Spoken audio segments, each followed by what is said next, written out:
Il y a différentes cartes du jeu, hein. C'est soit on joue safe, soit on joue produit, soit on joue autre. Si un des problèmes qui a été créé là-dedans, c'est que tout ça, on a des gens impliqués dans l'histoire. Sauf qu'aujourd'hui, on est dans des DSI où il y a extrêmement une grande partie, justement, en plus des personnes qui sont plutôt les contributeurs directs, les devs et autres, qui sont externalisés. Donc, ils sont moins partie prenante, entre guillemets. Il y a aussi des espèces de chefs de projet ou les noms qu'on peut leur donner, qui voient, eux, une perte de pouvoir. Donc, ils sont pas très... Enfin, ils aiment bien, ils disent c'est bien, il faut que tout le monde participe. Mais quand eux ne sont qu'une voix parmi tant d'autres, ils aiment beaucoup moins. Donc déjà, sur des points de vue humains, il y a l'implication de tout le monde, donc participe, et il y a aussi le fait de ceux qui avaient le bâton de maréchal, entre guillemets, qui puissent le partager avec l'équipe et autres. Bonjour à tous, je m'appelle Bertrand Ruiz et je suis le CEO d'Ersas, la solution de gouvernance projet avec la meilleure expérience utilisateur pour les ETI et PME. Et je vous souhaite la bienvenue sur notre podcast CIO Révolution. Avec plus de 60 épisodes et 2 ans d'existence, le podcast CIO Révolution est le leader des podcasts français dédiés aux DSI qui veulent devenir les pivots de la transformation de leur entreprise. Si vous avez déjà écouté le podcast CIO Révolution et que vous avez aimé, aidez-nous en mettant une note sur Apple ou Spotify. C'est gratuit et ça nous aide énormément. De janvier à mars 2023, grâce à notre partenariat avec Infortive, vous allez écouter 9 épisodes de 9 CIO de transition exceptionnels. Au cœur des crises, au cœur des moments clés, au cœur de l'action, il y a très souvent un manager de transition. Un métier passionnant et un rôle clé dans la réussite de nombreuses entreprises. Si vous travaillez en collaboration avec une direction générale, je vous recommande vivement cette saison. Accrochez-vous, ça envoie du lourd. Bonne écoute. Ouais, bonjour à tous, je suis ravi aujourd'hui d'être avec Vincent Lauriac et DSI Transition. Salut Vincent. Bonjour. Alors Vincent, on en a un peu parlé, on va parler aujourd'hui roadmap, enfin capacité de créer des roadmaps, d'arriver à impliquer les codires dessus, à changer l'organisation et à les itérer, des fois même sur du passage produit. Est-ce que tu peux nous en dire un peu plus avant sur toi, sur ton rôle de manager de transition, comment tu le vois et voilà, depuis quand tu fais ce métier, comme ça on comprendra un petit peu plus qui tu es. Alors, Vincent Lauria, donc moi, ça fait un peu plus de 20 ans que je travaille dans l'informatique et ça fait 5-6 ans que je fais du management de transition. Avant, j'ai travaillé chez un éditeur et j'ai eu plusieurs postes de DSI, je vais dire classiques, dans des sociétés de différentes tailles, de PME à des sociétés du SBF 120. Et j'interviens donc sur des missions de transition, essentiellement dans des contextes de transfo et de crise. Je fais peu de remplacements. Et donc à chaque fois, c'est toujours un peu tendu et il faut aller vite. Quand tu dis transfo et crise, donc du coup tu fais bien sûr une séparation. Tu définis comment la crise, tu définis comment la transfo dans le cadre de tes missions. Euh, alors, une crise, c'est on est devant un mur et là, par contre, il n'y a pas d'autre choix que tout changer pour démarrer. Ok. Et transfo, c'est on voit le mur arriver très vite et il faut être capable de changer très vite. Ok, donc ok, c'est très bien. Donc en fait C'est-à-dire la transfo, qu'une elle a quand même transfo lié à est lui. potentiellement une crise qui va arriver très vite. Ça me va. Donc en gros, il y en a un où tu as un peu plus de temps, il y a une dynamique peut-être différente que là où on est dans le mur. Est-ce que et donc du coup tu as eu les deux dans tes missions? Alors, j'ai eu les deux. La différence, c'est qu'une crise, en général, il y a une partie de reconstruction rapide. Et transfo, il faut embarquer les équipes en cours vers une nouvelle trajectoire. Ok. Et sur ce point-là, pour être certain aussi de bien comprendre, parce que c'est super intéressant les nuances, parce que du coup, c'est pas du tout la même posture. Est-ce que dans la crise, on peut considérer que les équipes sont toutes ok sur le constat? Et dans la transfo, est-ce que tu peux avoir des équipes qui sont pas d'accord sur le constat parce que bah, du coup, même si la crise se profile, elle n'est pas encore là et que donc du coup, il y a des fois on va dire des appétents, enfin non, des façons de voir les choses un peu différentes. Alors, tout à fait. J'allais dire, dans la crise, la grande différence, c'est que les gens ont, ont pris déjà le mur, entre guillemets, donc ils sont dans une espèce, entre guillemets, de sidération. Et donc, quelque part, on arrive et on propose une solution, et en général, les gens embarquent très très vite, et on n'est pas dans une logique à essayer de convaincre, c'est-à-dire que les gens sont persuadés que là où ils étaient avant, c'était plus bon, et maintenant, qu'est-ce qu'on fait? Donc là, Ok. c'est... je veux dire, sur un point de vue managérial, c'est beaucoup plus simple d'embarquer les gens après une crise qu'avant la crise. Ok, très clair. Et donc du coup, ok, très clair. Et donc du coup, sur la partie roadmap, on va aller dans le vif du Mmh. sujet. Moi, je vais te donner deux, trois on va dire, idée que j'ai, parce que par rapport à ce que j'ai vu, j'aimerais bien que tu, que tu me dises ce que tu en penses. Premier truc, je vais entendre tout le temps les DSI parler du schéma directeur, tu vois, de la feuille de route, etc. Et en fait, souvent, ce que je vois, c'est des trucs qui sont sur 5 ans, où il y a des grands projets programmes. Et en fait, quand je regarde un petit peu, au final, ce qu'ils font, ben, en gros, c'est quoi? C'est OK, il y a des très gros projets qui ont été actés parce qu'il faut mettre énormément de ronds, mais 50% de leur bande passante, c'est sur plein de petits projets qui sont pas forcément dans cette feuille de route. Et donc, du coup, tu vois, c'est une espèce de... en fait, c'est pas une feuille de route, ce qu'ils ont, c'est OK, des objectifs stratégiques et un vote sur deux, trois projets, et le reste, c'est un peu plus aléatoire. En gros, c'est un peu une critique de ça. Bien sûr, je dis pas qu'il faut pas de schéma ou autre, mais je m'interroge, en fait, sur la qualité et la qualité de cette roadmap et la temporalité en fait de celle-là. En fait, donc, quelque part, j'allais dire, un DSI, il est un peu le reflet du fonctionnement de sa société, euh, quelque part. Donc, il y a toujours une partie dans les entreprises, et tout le monde rêve d'une grande direction et d'un, de quelque chose de construit dans le temps. La réalité, c'est on gagne des marchés, on doit se réadapter avec des concurrents et autres, il faut être extrêmement agile. Et l'IT doit suivre ça, donc elle doit proposer des solutions, des outils qui s'adaptent. Bon, après, quand je dis ça, c'est hyper générique, ça ne veut pas dire grand-chose. Dans les faits, euh, il y a une contrainte de plus pour un DSI, c'est qu'il faut garder à jour, j'allais dire, tout son patrimoine technologique, et donc le faire évoluer et ne pas tomber dans des logiques d'obsolescence. Donc on se retrouve avec, j'allais dire, des roadmaps, en tous les cas des, des projets à suivre, je vais éviter d'utiliser le mot, où à un moment d'un côté, on doit faire évoluer tout son environnement technologique, et pas simplement pour le plaisir d'être à jour, pour des raisons sécuritaires, pour plein de choses comme ça, et d'obsolescence, de garantie et autres. Et puis d'un autre côté, il faut être hyper à l'écoute de l'entreprise, mais quand je dis hyper à l'écoute, je dirais qu'il faut quasiment être un devin, parce que quelque part, quand un truc est exprimé, je veux dire très clairement, C'est que c'est tard. ben voilà, il faut qu'il soit là. Donc à un moment donné, quand je dis devin, il faut un peu anticiper et se dire, un gros programme, ça prend 12 à 18 mois à minima, donc ça veut dire qu'il faut déjà avoir quelques mois d'avance pour éviter d'annoncer des 18 mois tout le temps. Ok.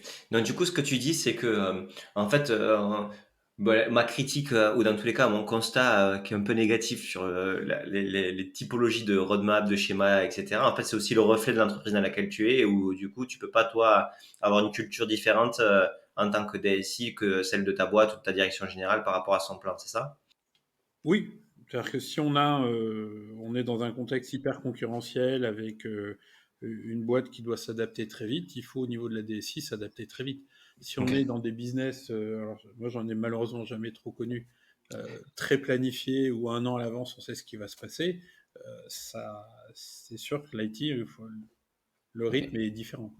Donc en fait, ouais, mais du coup, ça c'est intéressant ce que tu dis. Tu dis, moi, j'ai jamais connu de business où les choses sont méga planifiées longtemps à l'avance parce qu'on connaît là-dessus. Donc en fait, factuellement, toi, tu as vu que des entreprises où elles sont challengées en continu ou des organisations qui sont challengées en Mhm. continu et où les roadmaps sont un peu plus stressful, un peu plus resserrés. Et donc du coup, toi, donc en tant que du coup de DSI transition, quand tu arrives donc soit en phase d'une crise, soit en phase d'une phase de transfo, Mhm. avec la nuance du début. En fait, comment tu gères ça? Parce que en gros, il y avait j'imagine, une roadmap X hein, et on arrive à un moment donné où tout doit changer, de ce que j'en comprends.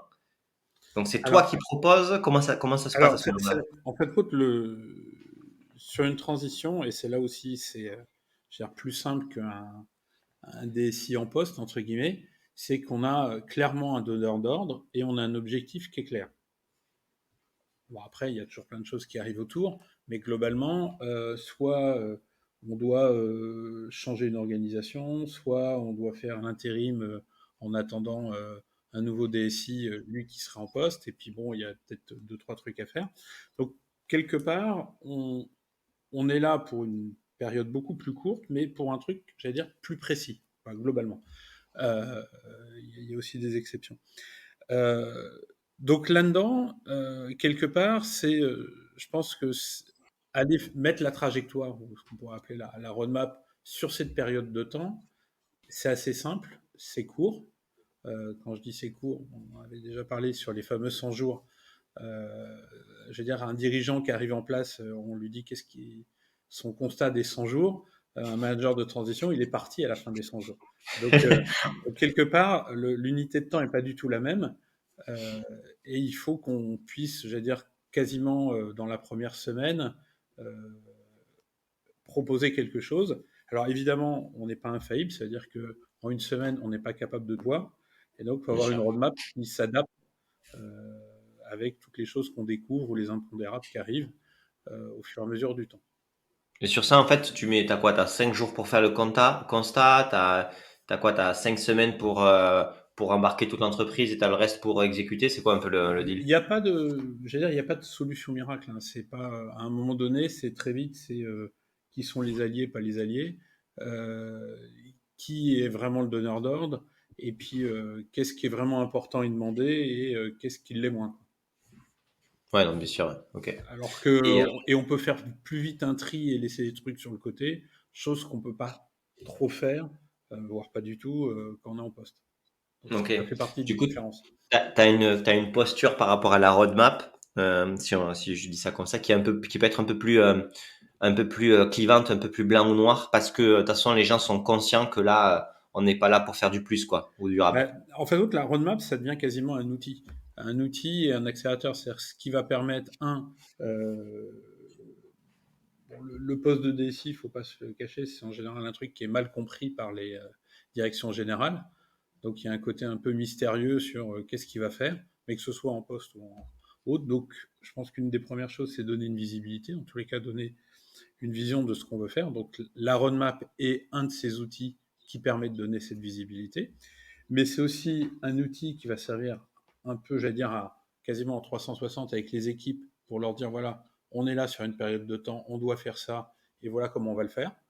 Donc quelque part, c'est, je veux dire, très vite, on se retrouve avec une, entre guillemets, une présentation avec objectifs, vision et autres, qu'on partage quasiment à tout le monde, c'est quasiment la même version, hein, où on arrive à aligner côté financier des moyens, des côtés RH, des objectifs qu'on partage, euh, sachant que aussi dans pas mal de cas, les donneurs, enfin, les gens qui ont demandé l'arrivée d'un manager de transition sont pas obligatoirement dans l'entreprise.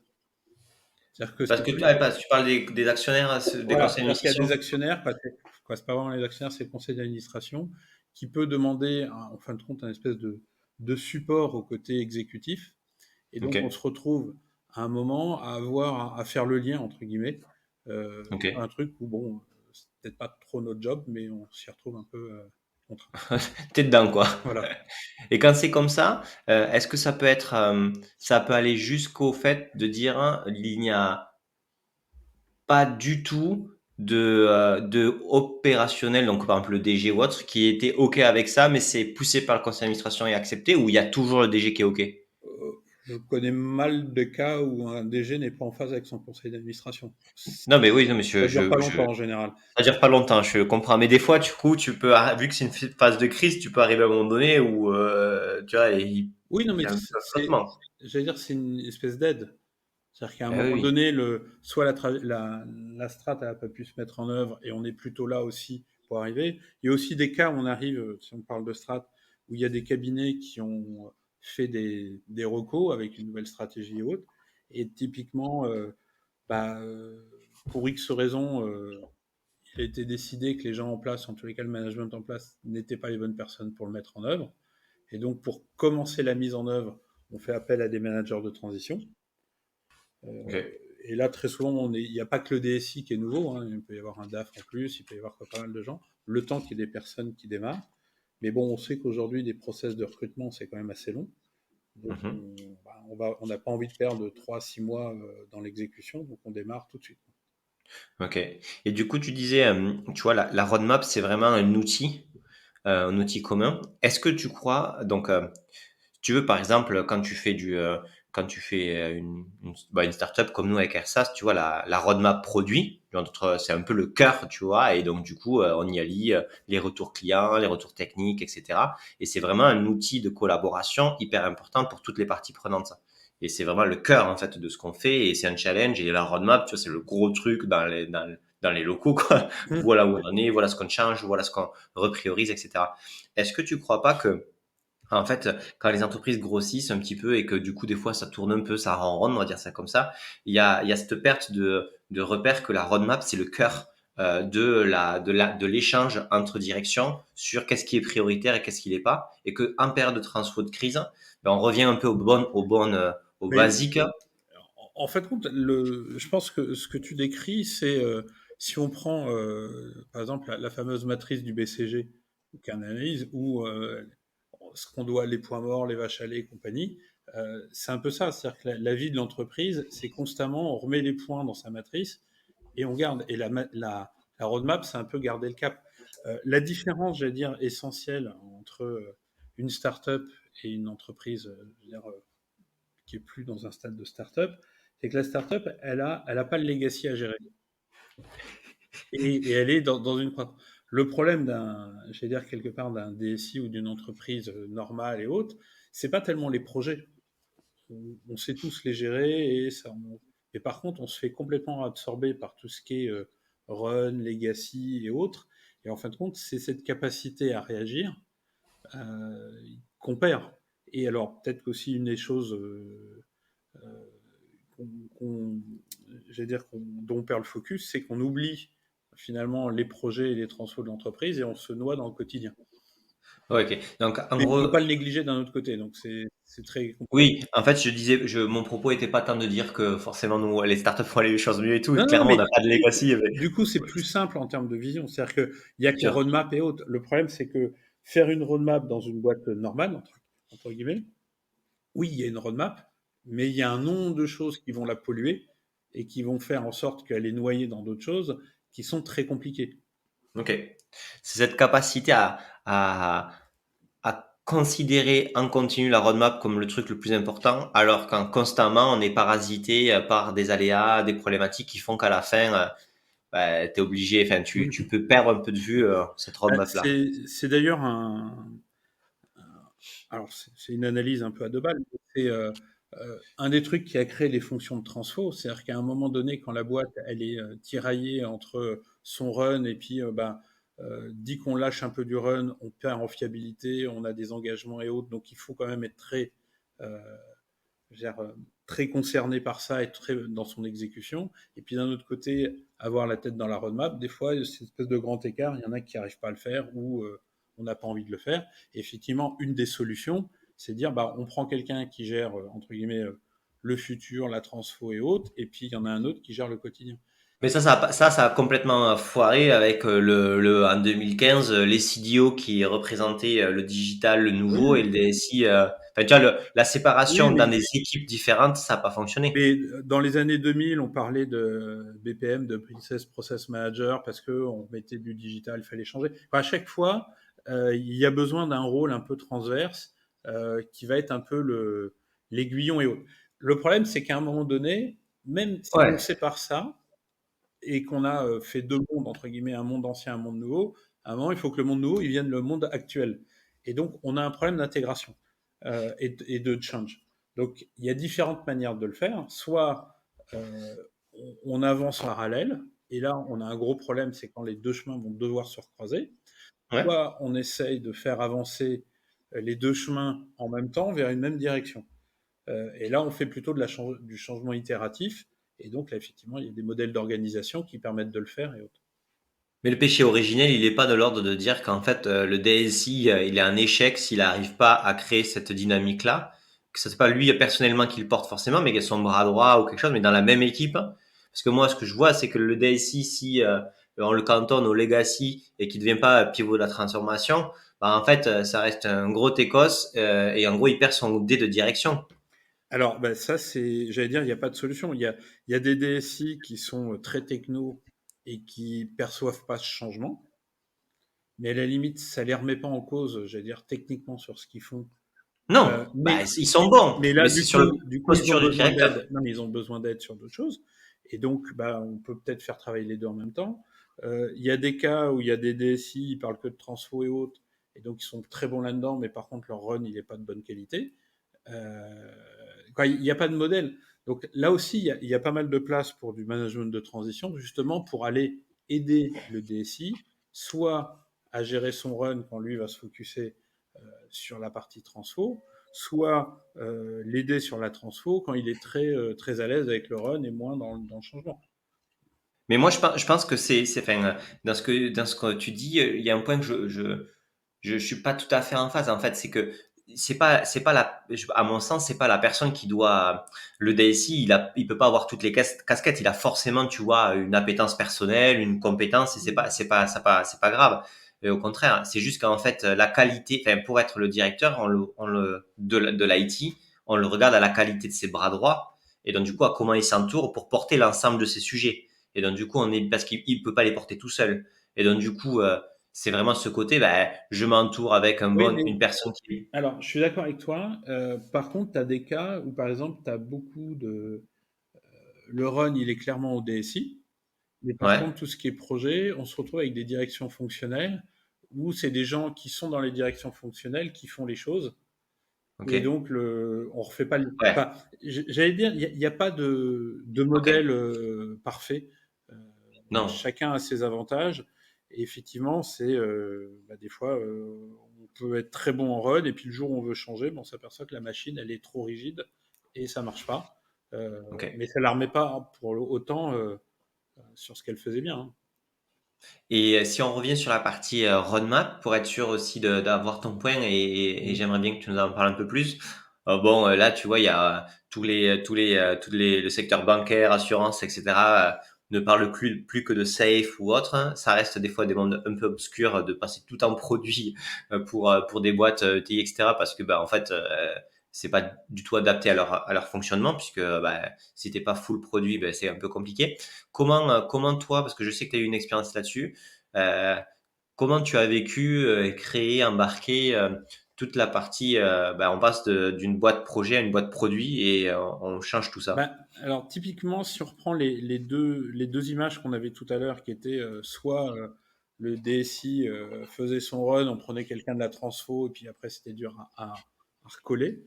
L'avantage que j'y vois de ces méthodologies produits, safe et autres, c'est qu'en fin de compte, on change comment on va fonctionner. C'est-à-dire qu'on intègre les parties business plus avec les équipes informatiques. Et du coup, on fait des cycles, j'allais dire, plus courts, donc on est plus proche aussi du mode de fonctionnement de l'entreprise. Et on fait, en fin de compte, évoluer le run. En fin de compte, on casse cette scission entre les deux mondes, j'allais dire run et prod, on les met plutôt en même temps et on les fait évoluer constamment en même temps. Donc après, Ok. il y a différentes cartes du jeu, hein. C'est soit on joue safe, soit on joue produit, soit on joue autre. Mais globalement, l'idée sous-jacente, c'est ça. Et tes équipes là-dedans, comment elles perçoivent? Ah bah alors, c'est assez amusant parce que on est. Alors, il il y a aussi un des problèmes qui a été créé là-dedans, c'est que c'est tout ça, on dit, on a des gens impliqués dans l'histoire. Enfin, c'est un peu le prérequis des fameuses pizza team ou autres, ou les noms qu'on peut leur donner. Sauf qu'aujourd'hui, on est dans des DSI où il y a extrêmement une grande partie, justement, en plus des personnes qui sont plutôt enfin, les contributeurs directs, les devs et autres, qui sont externalisés. Donc ils sont moins partie prenante, entre guillemets. Euh, qui a aussi des espèces de chefs de projet ou les noms qu'on peut leur donner, qui voient, eux, une perte de pouvoir. Donc ils sont pas très. Quoi, ils aiment bien, ils disent c'est bien, il faut que tout le monde participe. Mais quand eux ne sont qu'une voix parmi tant d'autres, ils aiment beaucoup moins. Donc déjà, sur des points de vue humains, il y a l'implication de tout le monde, donc participe, et il y a aussi le fait de ceux qui avaient le bâton de maréchal, entre guillemets, qui puissent le partager avec l'équipe et autres. Et Mhm. quand on se retrouve dans des cas où on voit des features qui ont été proposées par des devs parce qu'elles étaient super malines par rapport à une idée, là on dit ça y est, ça marche. Euh, mais il faut un certain temps pour y arriver. Ça ne doit pas être évident. Voilà. Donc, quand on part dans des structures, je veux dire, plus start-up, où tout le monde a plusieurs casquettes et autres, ça va. Quand on part dans un truc super ancien, où les devs sont pas externes, donc ne sont pas légitimes, ils sont là pour faire ce qu'on leur dit, entre guillemets, et que le management les prend comme ça, c'est dur d'avoir la mayonnaise qui prend, entre guillemets. Mais bon, quand on y arrive, c'est fantastique. Ouais, après là, c'est là où la magie s'opère, quoi, Voilà. c'est ça? Ah bah c'est là où on voit que ça accélère et que c'est. Et d'ailleurs, c'est assez amusant parce que dans les équipes, quoi, ce qu'on fait par exemple d'écoupement produit, le run, qui est le truc toujours un peu euh, qui est un peu gênant, finalement, il devient super annexe et les gens le règlent, le font évoluer. C'est assez amusant. C'est vraiment quand on réussit à vraiment recréer ça. Alors, on peut avoir quelques indicateurs, mais j'ai pas encore trouvé la baguette magique pour que ça marche à tous les coups. Mais c'est vraiment super intéressant. Et du coup, pour être aussi sûr de comprendre, en gros, le passage à un mode produit, il s'opère, ou il faut qu'il s'opère, ou c'est intéressant de l'opérer dans le mode où, en gros, on s'aperçoit que, parce qu'en fait, si tu veux, des fois, tout le monde parle de concept, mais franchement, quand tu lis dessus, c'est compliqué de comprendre vraiment les différences. Par exemple, moi, ce que j'en ai compris, c'est que quand tu commences à faire en continu des évolutions sur un outil interne, externe ou autre, et que c'est en continu qu'il y a des demandes d'évolution, des changements, des machins, etc. En fait, que ce soit des petites ou des grosses évolutions, mais en fait, tu gères un produit et ça sert à rien de le gérer soit en demande sur les, parce qu'en gros, sinon avant, c'est l'équipe support qui le faisait ou l'équipe projet en disant, ben, on collecte tout. C'est quoi en fait le moment où on te dit, ben, en fait, ça, vaut mieux, tout ce qu'il y a sur ce sujet-là, vaut mieux le traiter en mode produit. Alors, C'est quoi le truc? typiquement, ce que tu viens de décrire, c'est un cas de faux mode produit. Mais vas-y, alors, dis-moi alors, c'est ça que je veux C'est-à-dire, dès comprendre. l'instant où l'équipe produit, elle prend des demandes et elle les subit, c'est que tu dis, ils n'ont pas pris leurs produits. Normalement, une équipe produit, c'est elle qui doit proposer des choses constamment. Ah non, mais moi, alors attends, tu déformes mon propos, c'est pas gentil. D'accord, J'ai dit à quel moment c'est intéressant de passer. C'est-à-dire, mon propos était d'accord. de dire, Non, en non, fait, mais oui, mais sur ce bon, alors, on joue peut-être pas les mots, mais l'idée de l'équipe produit qui propose au reste, disant voilà, on est capable de faire telle feature, on pense que c'est intéressant et autres. euh, Là, c'est une équipe produit qui marche et on n'est pas du tout, à la limite, quasiment en safe ou en non, agile, mais où on bien a sûr. son backlog et puis on déroule les trucs d'une manière ou d'une autre. Donc ça, c'est, je pense, la vraie différence et c'est ce qui est compliqué à voir, qui est naturel, je veux dire, dans un environnement startup Ouais, tech, et qui quoi. est absolument exceptionnel dans un environnement traditionnel. Ok. Euh, Et, euh, et du coup, juste pour comprendre, et parce que c'est important, tu sais, c'est clair pour toi, ça l'est pas forcément pour moi. Je suis chez une ETI, ils font des projets, etc. Et en fait, il y a des projets, je vois dans leur background, dans leur backlog et tout ça, ils font des projets ils font des projets en continu sur une solution. hum. Par exemple, Salesforce, tu vois. Les mecs font toujours du dev sur Salesforce parce qu'il y a toujours des customs, des machins, etc. Est-ce que le CRM d'une boîte qu'on customise en continu ne pourrait pas être géré en mode produit? Alors, oui. Et d'un autre côté, si tu le customises tout le temps, je pense qu'il y a peut-être un problème de choix à la base. Mais ça, c'est une autre Ah bah discussion. attends, c'est une autre discussion. C'est une autre discussion. C'est une autre discussion. Non mais en gros, c'est ce côté. En fait, à partir du moment où tu mets des ronds et des watts en continu sur un certain type d'outils, interne ou externe, mais imaginons, ben, à un moment donné, tu peux te dire, ça vaut le coup de se mettre en produit pour être proactif, pour aller chercher de la valeur et pour avoir une équipe qui monte en compétences Bah, dessus. C'est ça? typiquement, si on prend des cas, Salesforce, c'est un cas intéressant. À un moment donné, mais ça peut être Salesforce et plein d'autres choses, on a quelque chose qui est un peu un framework qui est extrêmement riche, où on peut aller très très loin. Et puis d'un autre côté, on va avoir des directions marketing et autres qui ont des besoins business, et à la limite, je veux dire, ils se foutent un peu de Salesforce. Toute la valeur de l'équipe produit, ça va être comprendre les besoins qu'on a niveau business, connaître parfaitement la plateforme Salesforce et proposer soit des features, soit des adaptations aux équipes business, en simplifiant à l'extrême. Donc là, on se retrouve à vraiment une croisée où il y a une vraie discussion sur ça. Alors après, Salesforce, je pense, sur les parties CRM, si on prend cet exemple, c'est assez bateau ce qu'il y a à faire. Par contre, c'est tout ce qui est sur marketing automation et autres. Oui, sur le marketing Voilà, automation. où là, je veux dire, the sky is the limit, quoi. C'est pas le. Ouais.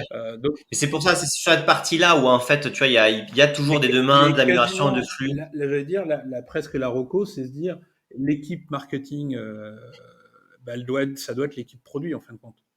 Ouais, non, mais ça, on est Mais, d'accord. mais, Mais du coup, mais, mais là, l'équipe d'acter qui est une produit, équipe produit. en termes d'organisation, l'équipe produit, elle est ni IT ni marketing. C'est vraiment une équipe vraiment milieu qui est en charge de la stack technique et de la stack fonctionnelle.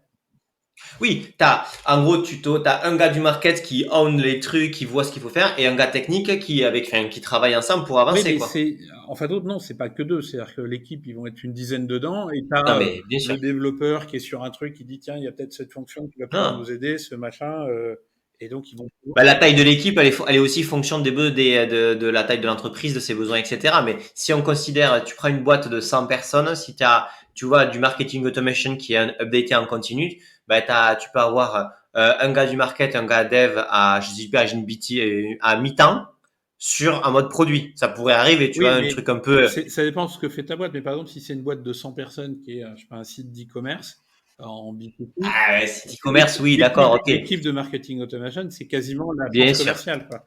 Bien sûr. Là, c'est cœur de métier, donc Voilà. forcément. Mais tu vois, quand ça l'est pas, En fait, ce que je veux dire, c'est que quand c'est aussi blanc ou noir, tu vois, comme tu dis, e-commerce, etc., je trouve que les choix se font plus naturellement, etc., sur la façon de s'organiser. T'es une boîte tech e-commerce, tu gères que des flux.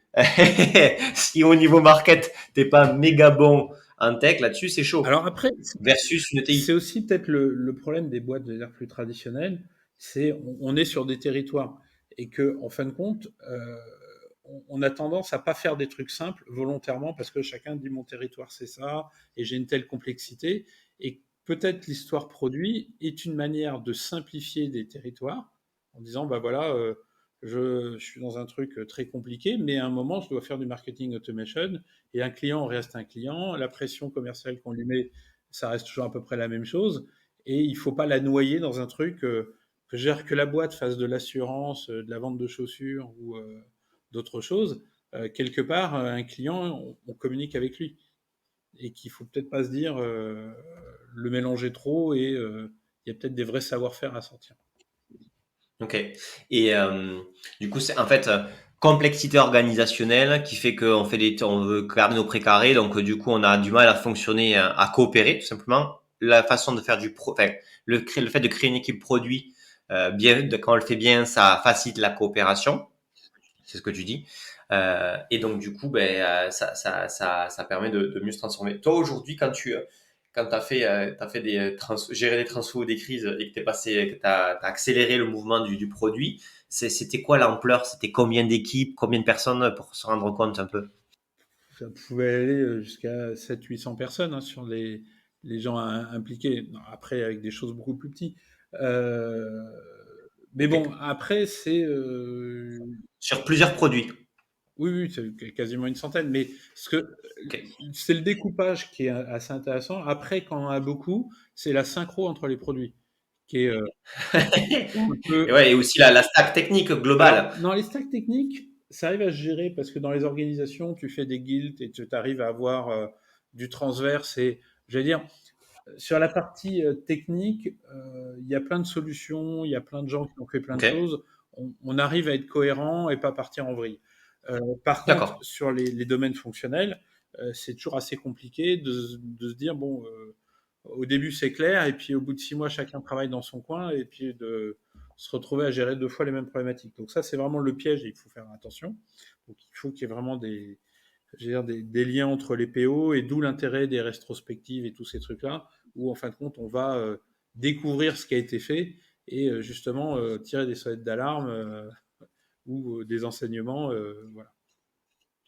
Ok, c'est le côté un peu, si je puis dire, asynchrone, hein, puisque tu leur donnes du pouvoir aux équipes puisqu'elles sont en capacité et puis c'est ce que tu veux forcer, c'est-à-dire qu'elles prennent le ownership des produits, qu'elles soient en capacité de faire et de penser les choses. Mais donc du coup, toi, la difficulté, c'est de se resynchroniser sur comprendre leurs choix, leurs décisions, là où ils en Mm. sont, et qu'entre elles aussi, elles puissent mieux communiquer pour éviter des mini En fait, que t'avais 5 silos dans la boîte, maintenant t'en as 100. Non, 100 petits silos, quoi. alors, c'est des petits silos, hein, des petits tubes, mais aussi, ça veut dire que managérialement parlant, on n'est plus dans le truc très pyramidal. Ah ben ouais, ouais. Comment tu gères en termes de RH? C'est qui c'est parce que tu dis l'équipe elle est plus IT, plus market par exemple. C'est qui le boss de l'équipe d'une manière RH? Bah, ce qui est assez marrant, c'est que si tu dessines les équipes, on va dire, en colonne, et tu mets tes silos, en fait, le management, il n'est pas en colonne, il est en ligne. C'est-à-dire que tu vas mettre tes devs en ligne.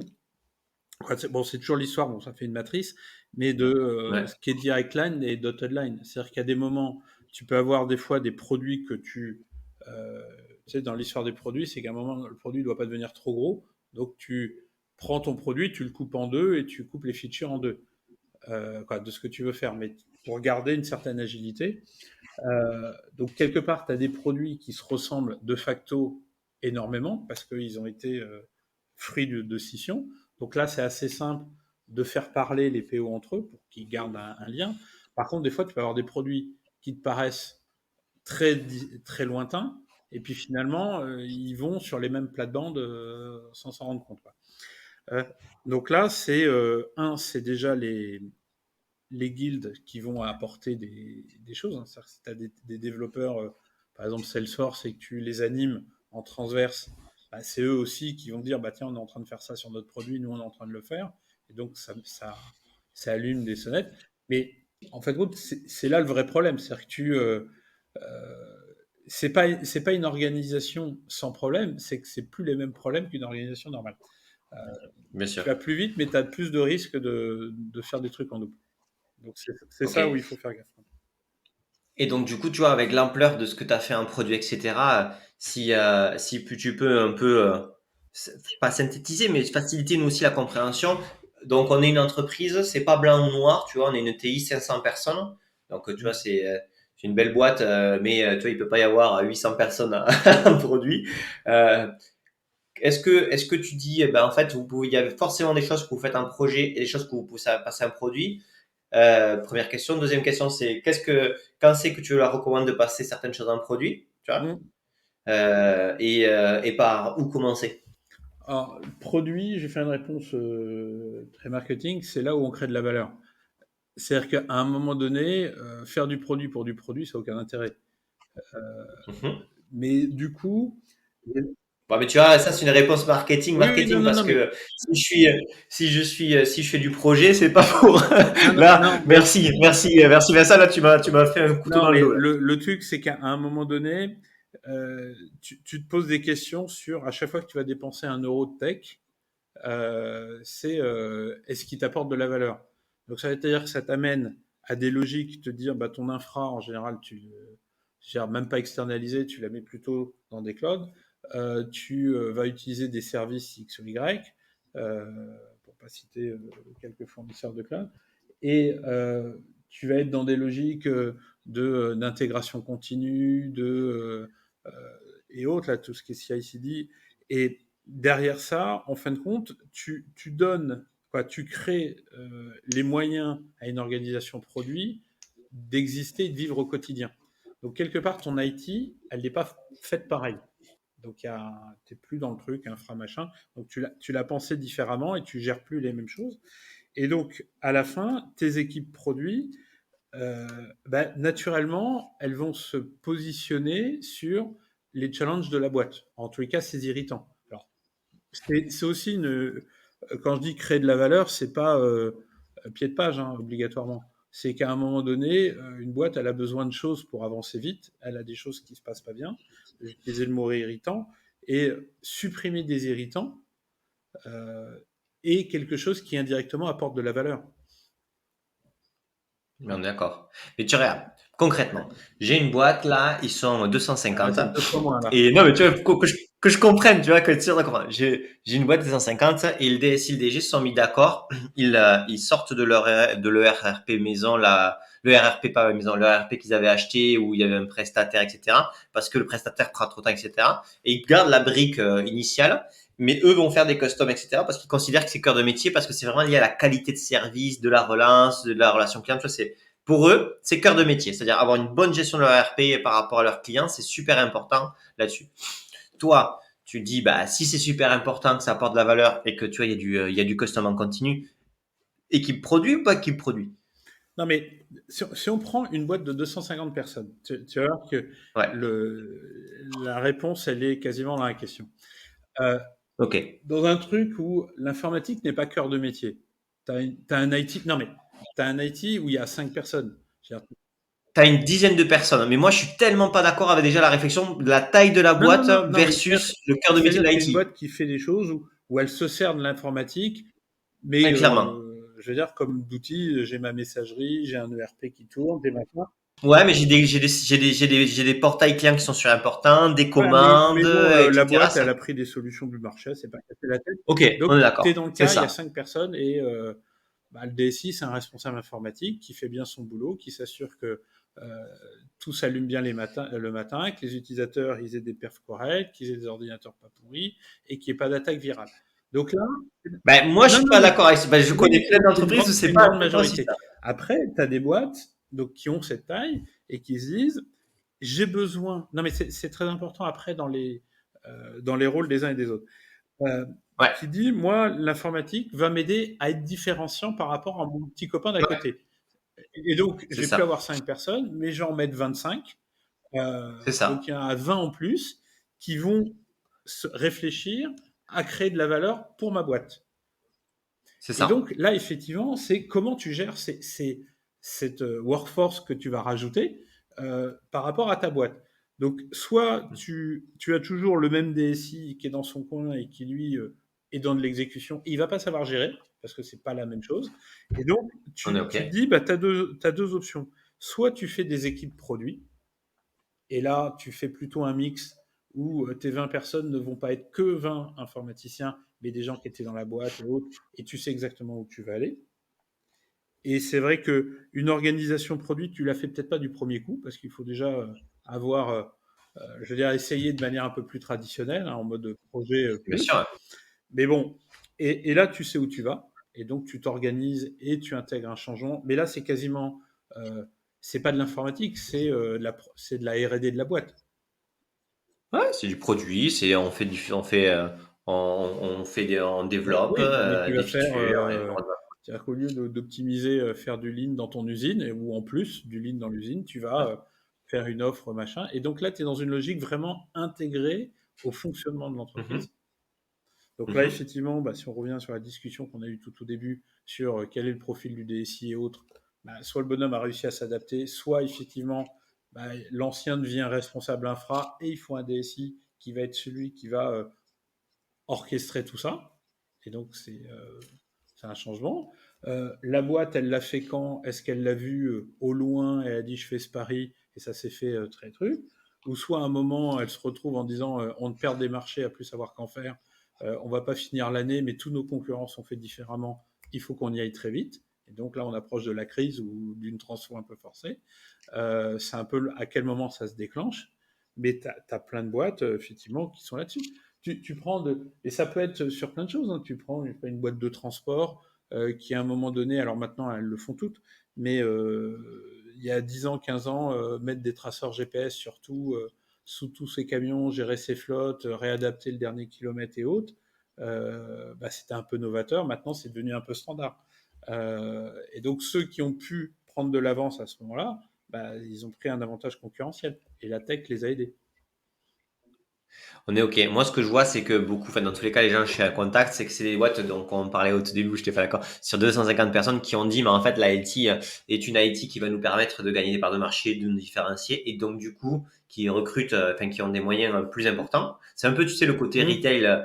Avant le retail, l'informatique, bon, c'était, voilà, et c'était au pourcentage de chiffre d'affaires qui était faible, et puis tu te retrouves avec des boîtes qui font x3, x4 sur leur budget, parce que sinon, ils voient qu'ils se font, ils sont plus dans le game. Et c'est un peu ça même sur des PME industrielles, etc. Hein, ils se rendent compte que c'est une vraie valeur ajoutée Mmh.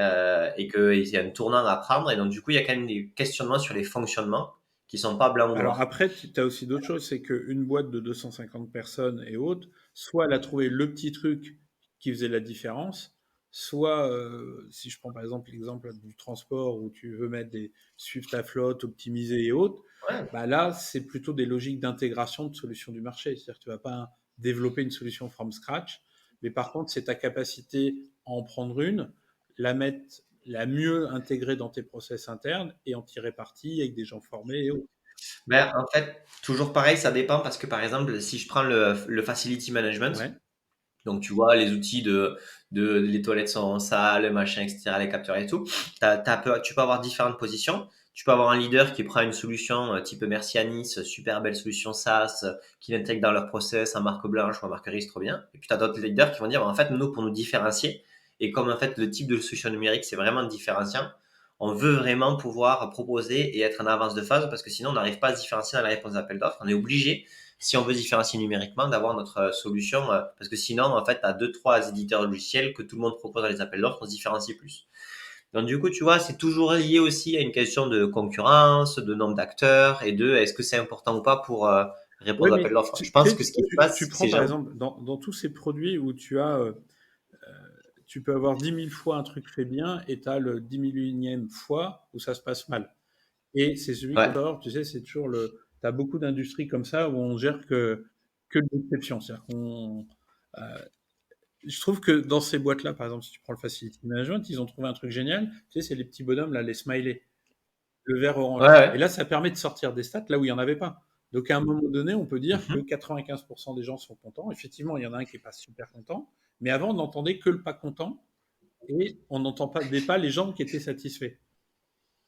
Et donc, c'est typiquement On des est- solutions qui sont mises en œuvre, qui permettent, parce que en général, tu as le responsable des services généraux, des trucs comme ça, qui contractent, et puis ça remonte dans la boîte pour X raisons. Bah, ça, typiquement, à travers la donnée, à travers des outils de satisfaction, ils ont réussi à complètement changer le rapport à l'entreprise avec du qualitatif et autres, où là, ils étaient des exécutants avec des trucs, dit qu'il y avait une crise tous les 2 ans, ils changeaient de prestataire, et les mecs subissaient. on est Et OK. tu vois, bon, c'est un exemple hein, là-dessus, mais c'est des choses où bah, je pense que le premier qui l'a fait a été un peu malin, et maintenant, c'est devenu général, quoi. Ok, mais tu vois, on reste, on aura un point de divergence sur le fait que en fait, t'es obligé, à mon sens, aujourd'hui, sur les boîtes, même de 250 personnes, celles qui ont fait le choix d'investir dans la tech, elles gardent une longueur d'avance ou elles peuvent garder une longueur d'avance en se différenciant en continu. Versus en fait quand et alors tu vois moi je vends du SaaS donc je c'est pas du tout mais c'est juste que sur tout ce qui est cœur de Mm. métier ou en relation avec le client ça crée toujours une petite longueur d'avance qui est pas négligeable dans cette course un peu Ah oui, effrénée. oui, non, mais je suis d'accord. Mais c'est le, je veux dire, c'est pas la techno qui est importante, c'est comment on l'utilise. Ben, c'est sûr que si tu gâches tes moyens, ça sert à rien. Mais du coup, déjà, il faut, en fait, t'as deux trucs. Est-ce qu'on pense que ça peut être changemaker? Est-ce qu'on met les moyens pour minimum pour que ça le puisse l'être? Et après, est-ce que cet argent-là, on l'utilise bien? Et c'est là où les organisations, les managers de transition, la façon de s'organiser pour que ce soit efficient. C'est-à-dire les gens puissent travailler dans de bonnes conditions et créer la valeur nécessaire. Souvent, c'est là où ça peut être aussi. Enfin, tu vois, il y a quand même trois enjeux différents à des moments. Est-ce que le DG il est conscient que l'IT la technologie est un relais de croissance? Est-ce qu'il y met les moyens? Et ensuite, est-ce que l'organisation et les gens qui la composent peuvent être efficients? Hmm. Et les trois sont des challenges. Oui, mais typiquement, en fait, si on prend par exemple un exemple, par exemple, tu prends la mise en place d'un CRM. Tu mets un truc, un joli CRM et autres. Tu as des boîtes où là, le management va prendre ça comme un outil de flicage. C'est combien de fois les commerciaux ont appelé, combien de machin et tout. Et bah, évidemment, ça va emmerder tout le monde et tu vas avoir une résistance incroyable, tu vas jamais être trop sûr, tu vas pas pouvoir vraiment piloter ta boîte parce que ton pipe, il va être au dernier moment parce que les gens, ils ont un manager qui leur dit oui, bon, plein de choses. Et puis, tu as les boîtes qui utilisent, j'allais dire, correctement un outil de CRM. Donc, c'est le même outil, hein, c'est le même paramétrage. Sauf que le management et l'accompagnement est complètement différent. Qui, eux, vont s'en servir d'un côté, effectivement, ça va être un outil où les gens vont devoir faire des choses, mais ça va être aussi un outil qui va être une base de connaissances sur le client, il va être, par exemple, accéder aux commandes et autres. Et donc, le commercial va aller dans le CRM pour avoir des infos sur son client et ce qui se passe dans le reste de l'entreprise. Et donc, ça va être un truc vraiment qui marche dans les deux sens. Et là, tu auras un outil qui est le même et qui aidera énormément la boîte et fera une vraie différence. On est OK. Ça me va. Je te laisse le point.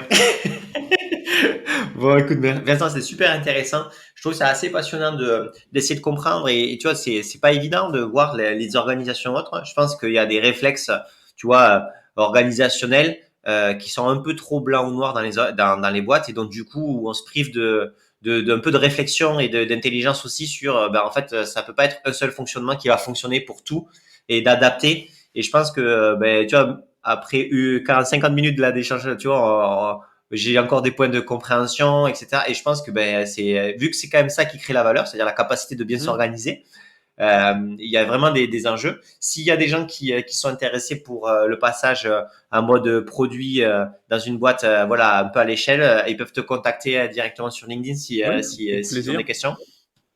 Bon, top. Ça peut aider, ça peut être top. Et Vincent, on a encore plein sous la pédale. J'ai pas réussi à lui extorquer toutes ces informations, mais n'hésitez pas. Est-ce que Vincent, on a fait le tour ou il y a un point complémentaire sur lequel tu aimerais... Effectivement, on est sorti de l'histoire de la roadmap. Mais pour moi, la roadmap, c'est un outil de discussion. Un outil de discussion, mais central de l'entreprise. Et puis, il faut pas que ce soit... Enfin, tu as la roadmap de l'entreprise et la roadmap de l'IT n'est qu'une partie de la roadmap de l'entreprise. Il faut aussi jamais oublier.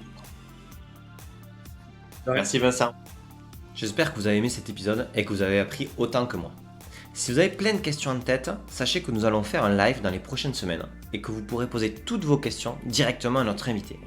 Pour cela, il suffit d'aller voir les dates des prochains lives en tapant Live CIO Révolution dans votre moteur de recherche préféré et vous aurez accès à l'agenda.